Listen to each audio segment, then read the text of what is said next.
Lwaki tubyogerako lwaleero ate tebakitwala mu mutima mubi kubanga nabo tubaza mu Africa tubaza mu Uganda eyaffe gye tumanyi nti embeera zaffe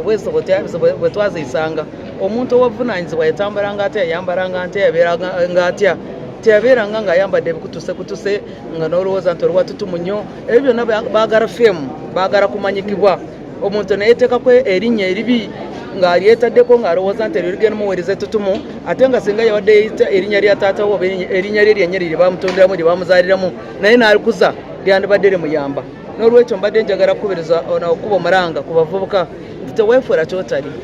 kubanga era tojja kibeera obuseera bijja kutuuka ate weesanga nga tekikukulaakulanya oba kikuwadde erinnya eribi ekyamu lyotandeyagadde kweyita. Ndowooza mumanyi waliwo omusajja yayita Jesus n'awakitenga firimu ze kati yeetondera abantu bonna banange sinze Yesu bamusinkana wonna sinze Yesu nze nakola bukozi naye singa otandikidde ku mulamu omutuufu ne weefuula kikyoli n'okikulaakulanya era otuuka wa gy'olaga. N'olwekyo njagala kubiriza abavubuka abaana abawala banange okutambula obukunya tebujja kufuula watutumu kubanga n'entya abaana bo naawe ojja kureflecting weewuunye nti kino oteekako n'ekikolimo ku baana bo. Mzee President atera okutugamba nti drug cards are a problem to themselves kati naawe oyinza okufuuka nsonga ate ekizibu okufamire yo ku bantu bo ne ku baana bo. N'olwekyo tandikira wooli weefuule owovunaanyizibwa tandikira mu kutunulira ebintu nga bw'oyagala okubiraba ate somesa n'abalala. N'olwekyo okukivaamu kiro ekyenviiri ky'omuvubuka n'empale enjulifu nezitandikidde wano wakati wa kabina osobola okivaamu leero n'otandika okwambala gento n'omanya nti ddala wakyuka ate nekyusa banno. Olunaku lwe twasembayo mu ngako weeks ebbiri tokinteekamu nabagamba nti mu corporate tulina process gye tutambuliramu bwe tuba nga twali ku process ya consultation era tukyali ku consultation era tunaatera okiisa tulina amateeka nga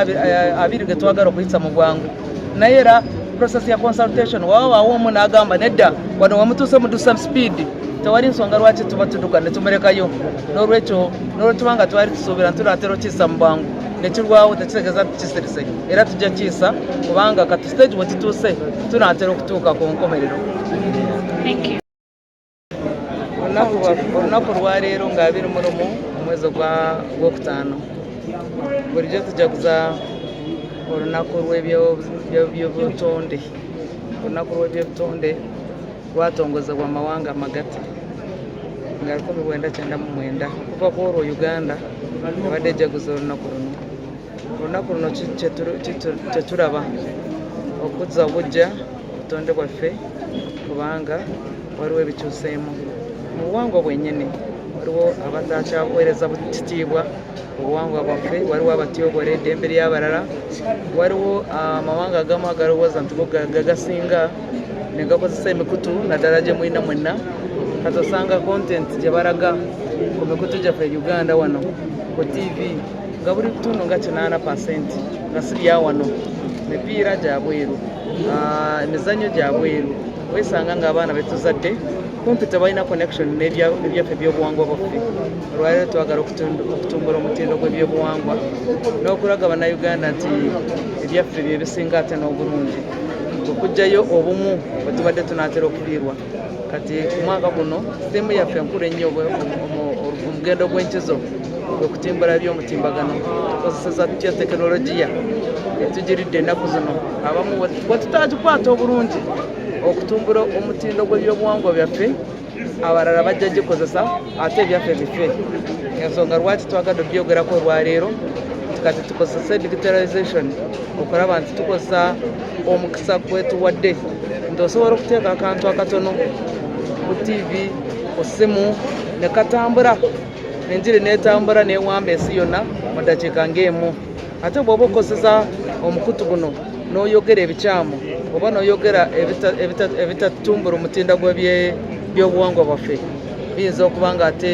tetufunamu obanga abalala n'obayigiriza empisa ezandibadde zitali nnungi. Abaana abalenzi tukirabye nti ate bo mu masomero g'abaavuddemu abasinga obungi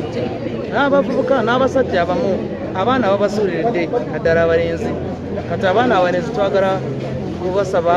nti mudde mu mbeera za Bufirika tosigaza Bufirika olwa kkala beera mu Firika n'erangi yo naawe ng'olina ky'omanyikiddwako eky'Abafirika. Faayo okuyiga olulimi lwo, faayo okumanya ebyobuvunaanyizibwa, tufaayo okutwalira n'obuvunaanyizibwa n'abasajja bonna twagala kubakubiriza okudda awaka baddemu bazzeemu omwoyo mu baana abalenzi amaanyi g'okuddamu okusoma awo obuvunaanyizibwa obukalabirira abaana awaka n'amaka gaffe funa obudde famire yo funa obudde obutuuza enkiiko awaka ekyokusatu twagala n'okumakatinga ebweru lwaki aba Nigeria batusalayo lwaki aba South Africa bo bakola ebyabwe nebibeera byamaanyi nnyo wano ate nosandika okusanga omuntu mu Uganda wano nolayagala akitinga ayagala ayogera mu luzungu Nigeria kinekewo biki ekityo okweyita ssebo oba okuyita nnyo maama we nnyabo kikuremesa ki kati bwe tutayagala ebyaffe teri ajja kubitwagalira tuteekwa kubyeyagalira ate tukimanyi nti mu Uganda ffe population fe abasinga okubeera ne population ento so mwabato muteekinga space eno kubanga bwe buvunaanyizibwa bwammwe twagala n'okumanya bannabitone bafunamu kyenkana ki oba omulimu gw'ebyobutone guweereza gutya Uganda guleetera ssente mmeka guweereza abantu bameka emirimu ekyo nakyo twagala kitegeera mu sensasi eno ndowooza babadde babala abantu mwarabye nga babuweereza ebibuuzo nga 10 mu meka byonna ng'oteekwa biddamu ebimu n'olaba nga biringa ebitalina kye bitegeeza naye ffe ku ggwanga birina kye bitegeeza ekyamaanyi ennyo kubanga twagala kumanya mu byobuwangwa byaffe birina kyenkana ki kye bireetera obutebengefu bw'eggwanga n'ennyingiza bwongerako kyenkanawa kubanga minisitule y'agenda tetera kufuna ssente ezimala okukulembeza ebyobuwangwa tubiteeka mu maaso kati nawaffe twayingizaamu obubuuzo ebimu nga bwe tunaafuna ansa mu Uganda yonna tujja kuba tumanyi kyenkanawa kye tuteekako ekyobuwangwa bwaffe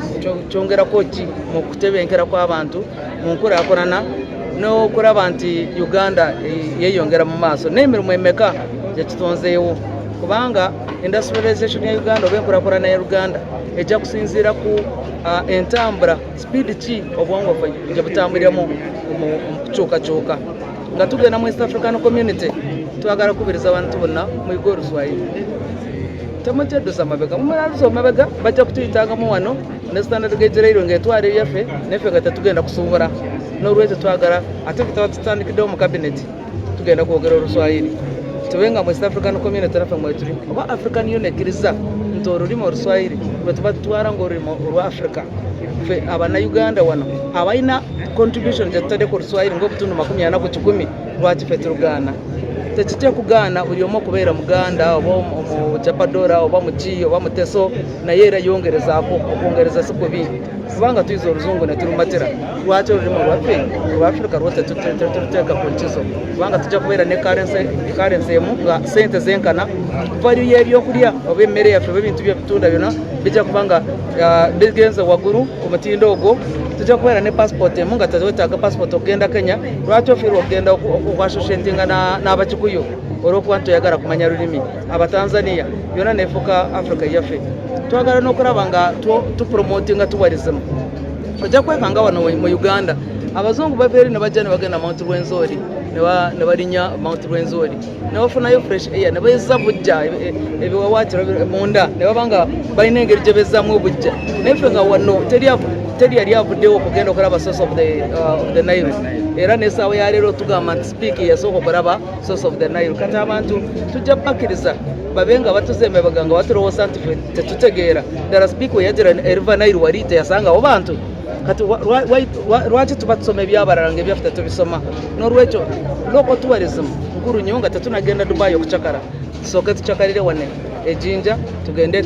Congo tugende kumpi East African Community tube nga tweyagalira mu nsi yaffe kubanga teri nsi ekyasinzeeyo okubeera ennungi ekyasinzeeyo okubeera cheap mu mbeera yaayo nga Uganda nze kibabuulira oyinza okulaba nga ebintu biringa ebitasoboka bitagenda bulungi naye olina gw'osobola okukyalira mu buwangwa bwaffe social protection olina gw'osobola okukyalira n'akuweereza emmere nga tosasudde naye wala tekiriiyo